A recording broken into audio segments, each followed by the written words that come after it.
everybody, welcome back to another video. I'm here with yet again another crochet project. So we've got a granny square pouch today. The granny squares are very similar to normal granny squares, so I will leave a link in the description box down below to my tutorial on granny squares, because I will be going through the granny square very quickly, just because it is very similar and almost identical, it's just slightly different. So this is kind of a video in three parts really. So we've got the granny squares and making them, then we've got the sewing together and doing the border, and then we've got the button and the little button loop to close the pouch. So without further ado, I'll show you what you need and then we can get started. So I have two different colours of Aran weight yarn. You can use one colour if you would like. I just do the border in a separate colour because I like the effect it gives, and also it's clearer for you guys to see. I have a pair of scissors, a button and my crochet hook, and you will also need a darning needle to sew on your button and in the ends. So we shall get started with our granny squares. So if you've never made granny squares before, I would definitely recommend going and getting yourself familiar with the granny square. I will only be doing a few rounds of this and then leaving you to go off on your own, as it is extremely similar to a normal granny square. So the difference from the beginning of the granny square is that we're going to start with a magic circle. I do have a video on this also on my channel, which I will leave in the description box down below. So making your magic circle,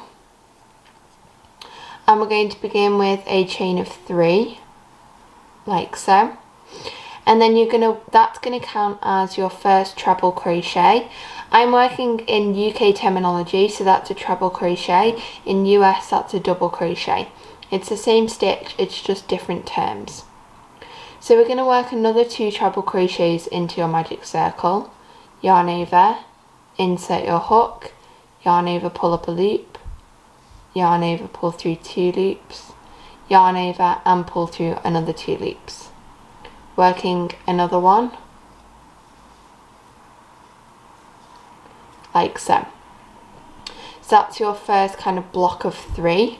Now, the only thing different for your granny square is that on your corners, instead of chaining 3 to turn your work, you're going to only chain 1. And in your gaps between each block of work, you're not going to chain any. So where you would usually chain 1 to move over to the next section, this will become much more clearer as we continue with the next round. You're not going to chain any, you're just going to skip and move on to the next section. But for this section, because we've got a corner, we're going to chain 1. So only 1, not 3, just 1. And then you're going to work another 3 trebles, like you would usually do for your granny square.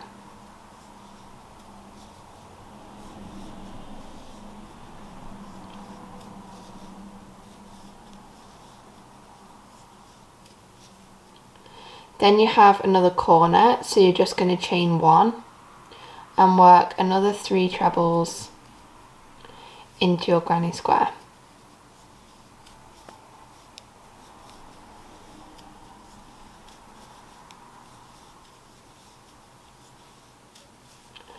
Then you're going to chain 1 because you're at a corner and working a final 3 trebles into that magic circle.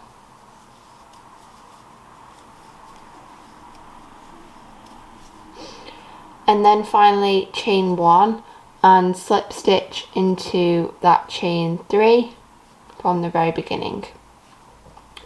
And then you can pull tight on your magic circle to complete round number 1. So you can see it's the exact same principles of chains at the corner and then working in blocks of 3 trebles, but we just began with a magic circle instead and only worked a chain of 1 instead of a chain of 3. So now we're going to begin round number 2, and we're going to begin with a chain of 3. So usually for round number 2 we begin with a chain of 4 because it's going to count as 1 treble in this section here, and then the chain 1 will jump over this block of 3 so we can move on to this corner.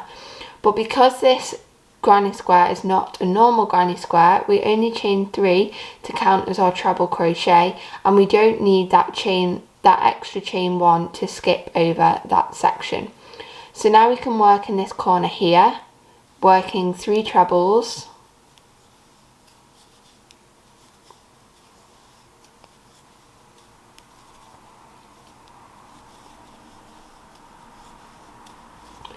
then we're going to work a chain of 1 because we're at a corner, so we chain 1 at corners, and into the exact same gap work another 3 trebles.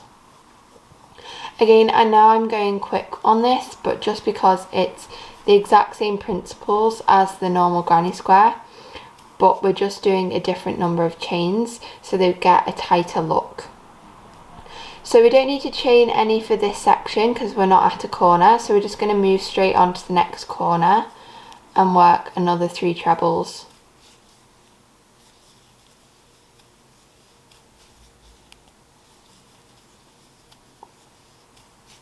We still get a little bit of a gap, but it's smaller than if we had a chain 1 space there.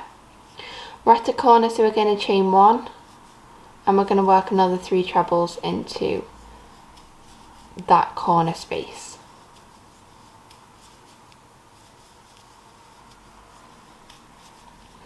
So I'm actually just going to continue with this round now and leave you to complete that. So at the corner we're working 3 trebles, a chain of 1 and 3 trebles, and then we're moving on to the next corner space.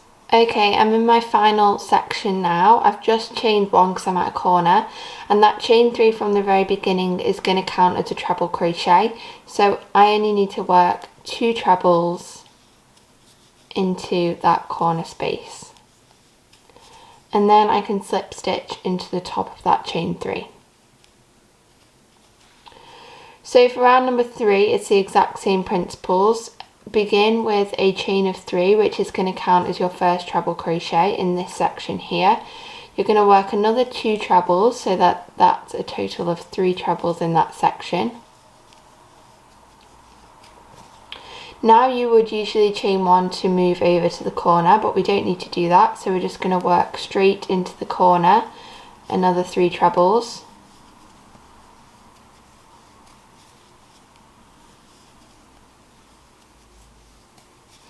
We're at a corner, so we're going to chain 1 and then work another 3 trebles into that corner space.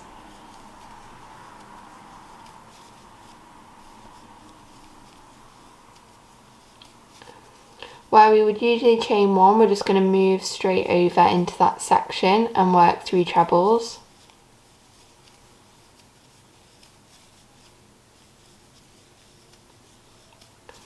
And again, where we would usually chain 1, we're just going to move straight over to that corner space.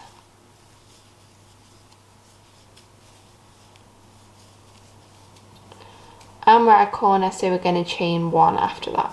So I'm going to leave you here. Again, it's exactly the same, almost exactly the same as a normal granny square. It's just where you would usually chain 1, you're not going to chain any, and where you would usually chain 3, you're going to chain 1.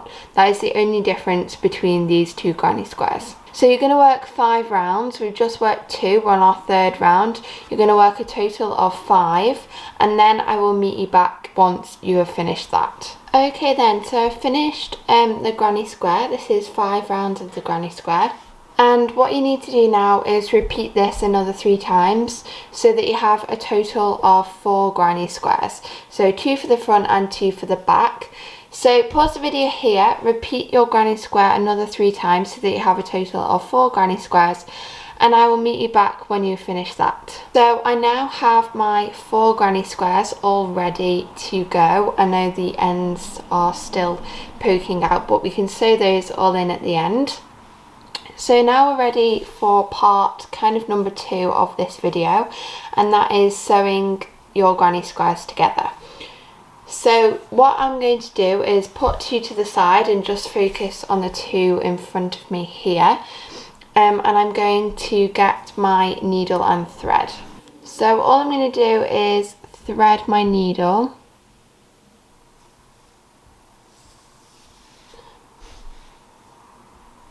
like so, and I'm going to actually do the whip stitch along this side of my granny square. So you can sew in any way that you prefer. You can go side to side. I'm going to show you the whip stitch just because this is how I prefer to sew, and all you're going to do is sew along one side of your granny square together. So I'm going to find my first space, which is going to be the chain one space, and I'm just going to start by attaching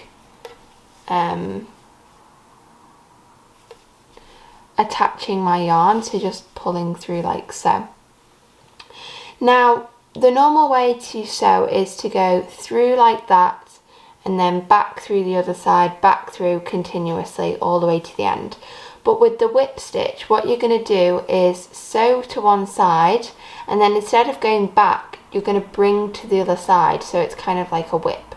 So I'm going to bring my yarn to this side and my needle to this side, and in the front loops of the stitches that you can clearly see, I'm going to sew through those two, like so. And then instead of going back around, I'm going to bring my needle to the next side and go back through the front loops of the next stitch. So if I just zoom in slightly, you can see that my stitches are here. So bringing my needle to the next side, going through the front loop of this stitch, through the front loop of the next stitch, and pulling through. You can see the nice whip that we've got. Bringing the needle to the next side, going through the front loop, and through the front loop of the next stitch, and pulling through. So I'm going to continue doing that all the way along this side of my granny square.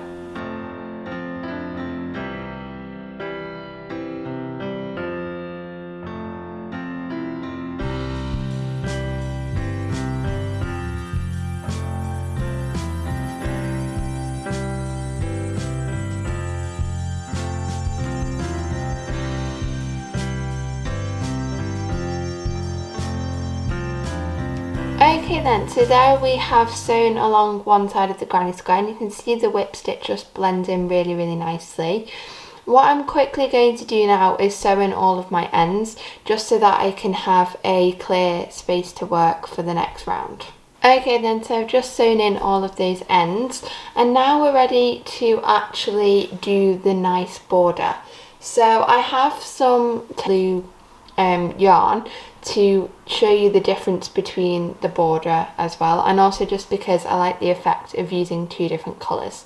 So go ahead and grab your yarn, or your different colour yarn if you're using a different colour yarn, and then we can attach and start our border. So you can attach your yarn in any way. I'm going to attach at this corner here, and all I do is kind of bring the yarn through and tie the new yarn on. That's all I do to change colour, and then I go back through and pick up my yarn like so. I'm going to chain one just so that it's at the height that I need, and you're going to work double crochets. So this is double crochet in UK terminology and single crochet in US terminology, and you're going to work them just simply all the way around. So you're going to insert your hook into the corner space, yarn over, pull up your loop, yarn over and pull through two loops. You're then going to find your next stitch, which is along this row for me.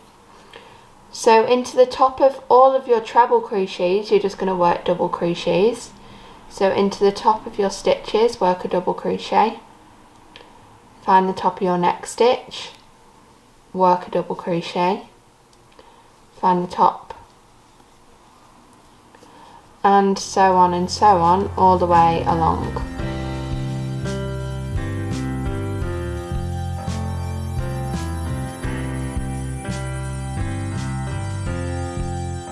And then when you reach a corner space and you've got a chain of 1, you're just going to work a double crochet into that space and then work along this row.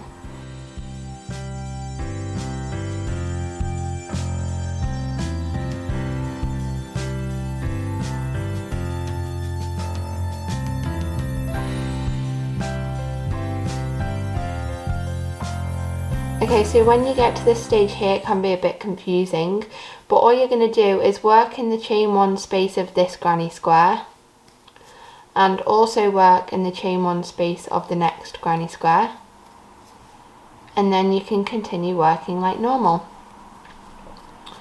So I'm actually going to leave you to complete this round of the border, and I will meet you back when I finish that. Okay, so I've just come to the end of my round and I'm just going to slip stitch into the first double crochet, and then I can detach my yarn. So to do that, just chain 1, cut your yarn and then pull through.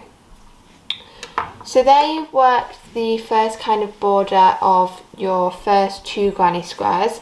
You're going to repeat all of these steps for the other 2.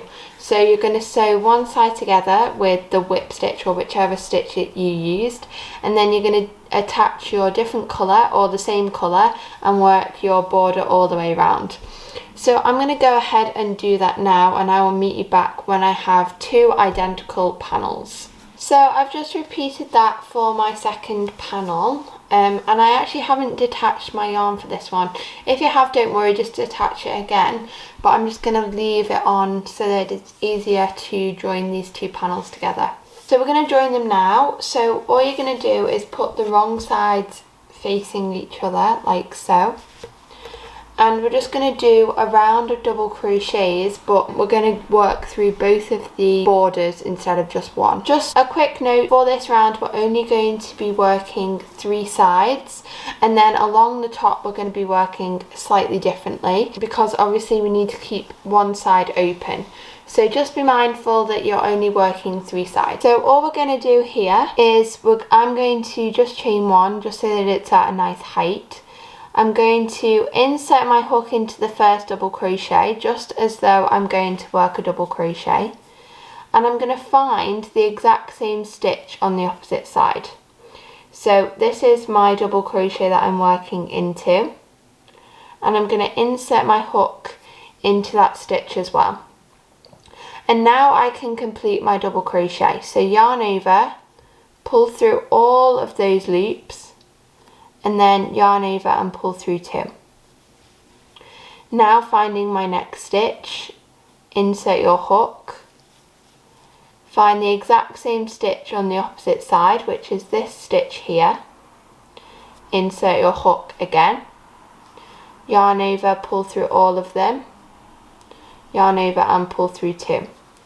Again we're working double crochets. Insert your hook, insert your hook, work a double crochet. Insert your hook, work a double crochet. So you're going to continue doing this all the way around for your 3 sides,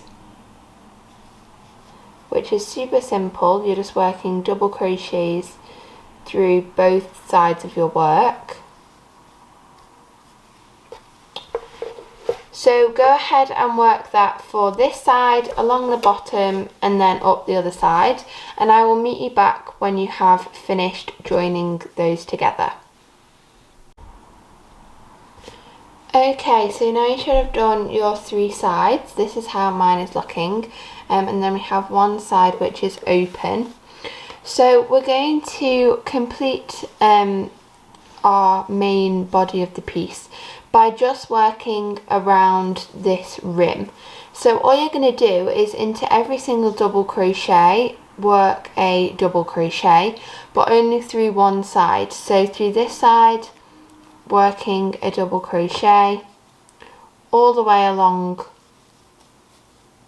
the row, just simply a double crochet, nothing fancy, not going through both sides, just working that around the rim.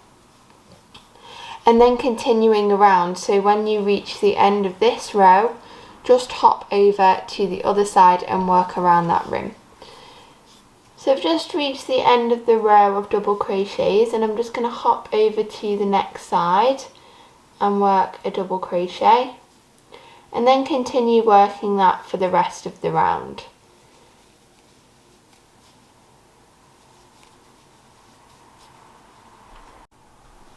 So after you've worked that, you're going to just chain one and cut off your yarn, and you have finished the border for your work. So all we need to do now is our button and the button loop. So all you're going to do is grab your button and position it where you want on your pocket. I've got some needle and thread, you can use any, I'm just using some extra yarn, and then you're just going to sew your button on where you like it.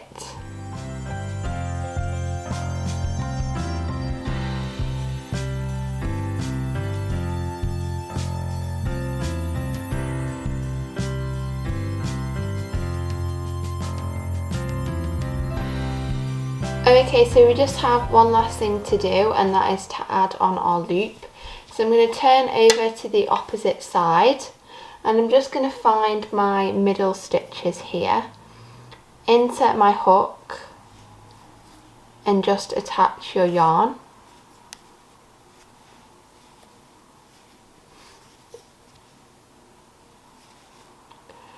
And this is super simple, you're just going to chain. So I chain about 15, and that works really well for me. But obviously if you have placed your button maybe lower down or higher up, or you have a loopier chain than me, then you can chain the amount that you need. But just as a quick test, just go underneath your button and bring it back round, and that is perfect for me. So I'm into the next stitch, I'm just going to slip stitch my yarn, chain one and cut off, and there it is ready to go. Okay then, so there we have our finished pouch with our button. I hope you enjoyed this video today. I hope you found it helpful. Leave me a like if you enjoyed this and want to see more videos like this in the future. Comment down below what other videos you'd like to see from me. Also subscribe so you never miss a video from me. I've got plenty of content coming up weekly. And also, if you do get the chance, please follow me on Instagram. I'm at hooks.andneedles1, and you can keep up to date with all of my crochet projects and knitting projects on there as well. Thank you all so much for watching, and I'll see you all very soon with another one. Bye!